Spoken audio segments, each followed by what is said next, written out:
I've lived on this farm my entire life.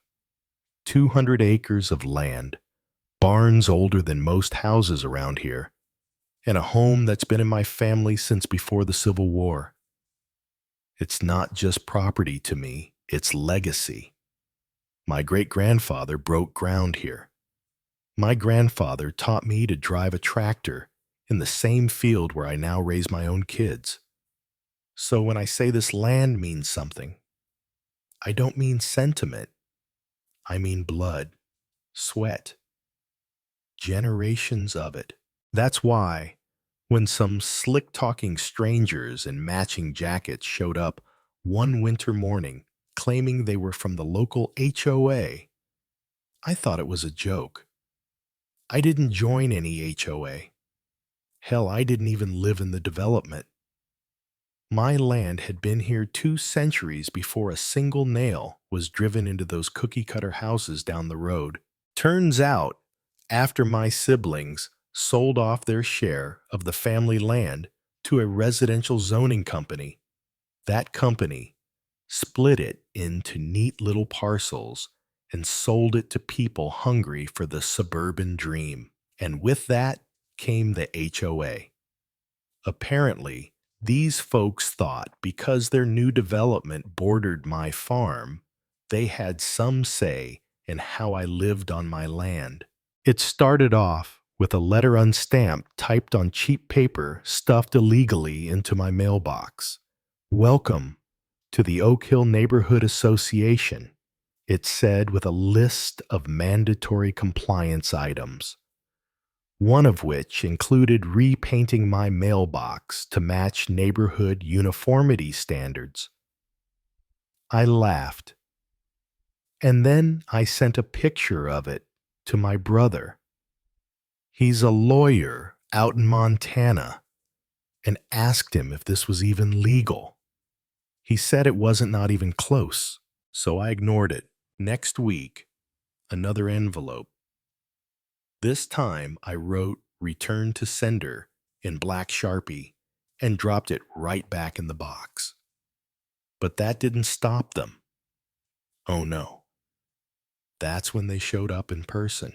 3 of them, standing like buzzards at the end of my driveway.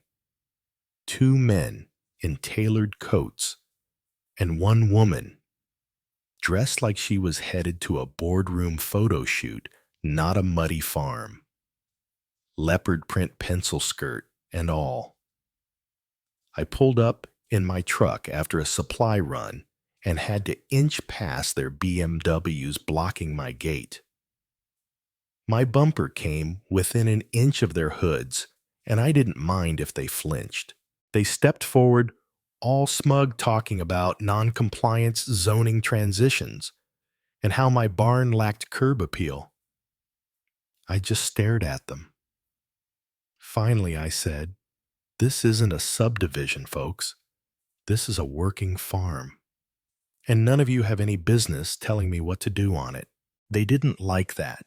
They started pushing this idea that part of my land was subject to rezoning for residential use, which of course would force me to either sell or gut half my farm to make room for community integration. That's HOA talk, for we want your land. I told them to leave. They didn't.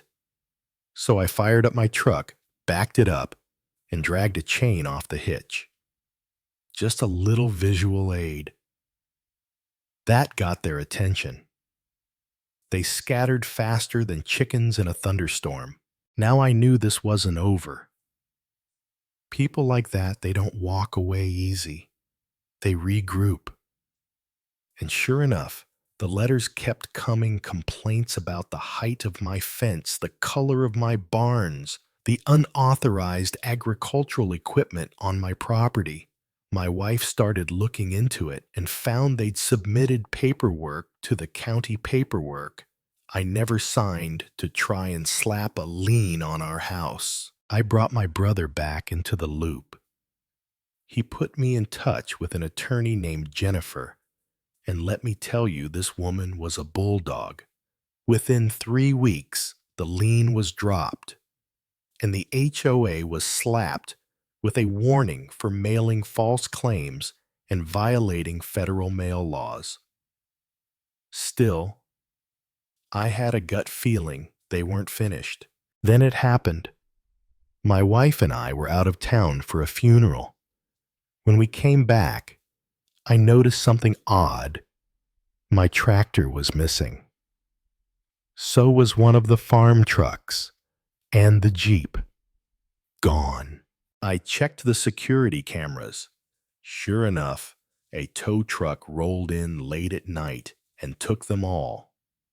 No notice, no permission, nothing. But here's the kicker. The company's name was blurred on the footage, so I called every tow yard in the county. Nobody had my stuff. That's when I found out one of the HOA board members owned a towing company. And just like that, the pieces clicked. I managed to recover everything, but it cost me nearly $5,000 just to haul my backhoe back alone. They'd gone out of their way to make it difficult. They wanted me to feel helpless, but I wasn't. I gathered every letter, every email, the footage, the notes from the postmaster, even a record of them entering my land without permission. Jennifer filed for a restraining order, and we got it. Still, they didn't stop. One night, they tore down half my security cameras, sliced the wires clean, left my pasture gate open too. 7 of my horses got loose. Thank God we found them all safe by morning, but I was furious. That wasn't just property damage anymore. That was endangerment. Then someone came back and slashed every tire on our trucks, mine, my wife's, even the old Chevy we barely drive. All under cover of darkness. But I had just installed a new night vision cam behind the workshop.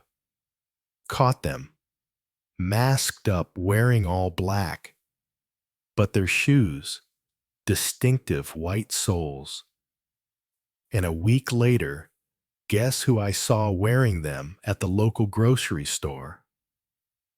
Yeah, the same Cruella de Vil-looking woman from the porch.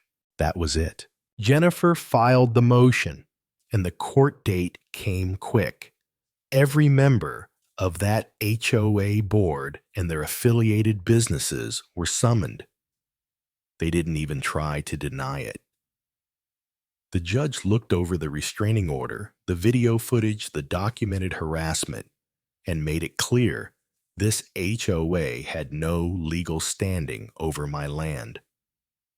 None.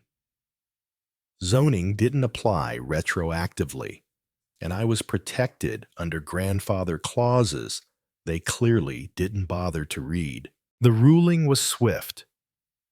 They were ordered to reimburse me for all out-of-pocket costs, towing equipment recovery, camera replacement, even veterinary checks for the horses, plus punitive damages for the stress, the violation of property, and the trespassing.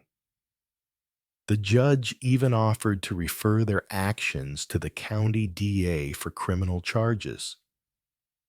I declined for now. I just wanted them gone. From that day forward, they stayed away. The letter stopped. No more visits. No more tow trucks creeping in the night. I walk my fields now with a little more peace, but also cameras in every tree and signs that say, private property, no trespassing. We prosecute. And believe me, I mean it. Funny thing is, all they had to do was leave me alone. I never bothered them, never protested the development, never complained about their little weekend garden parties. But they couldn't help themselves. They saw open land and thought it was up for grabs. That's the thing about people drunk on power. They don't knock. They barge in until someone bars the door right back. So yeah, I told them to go pound sand.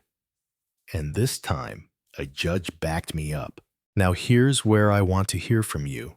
What would you have done if your neighbor's HOA tried to take over your family farm? Have you ever dealt with an overreaching board like this? Let me know in the comments. Was I right to take it to court, or should I have gone even further? Drop your stories, your advice, or your outrage below. I'll be reading every word. And if you're still watching, consider subscribing. Because trust me, I've got more stories from the edge of suburbia that'll make your jaw drop.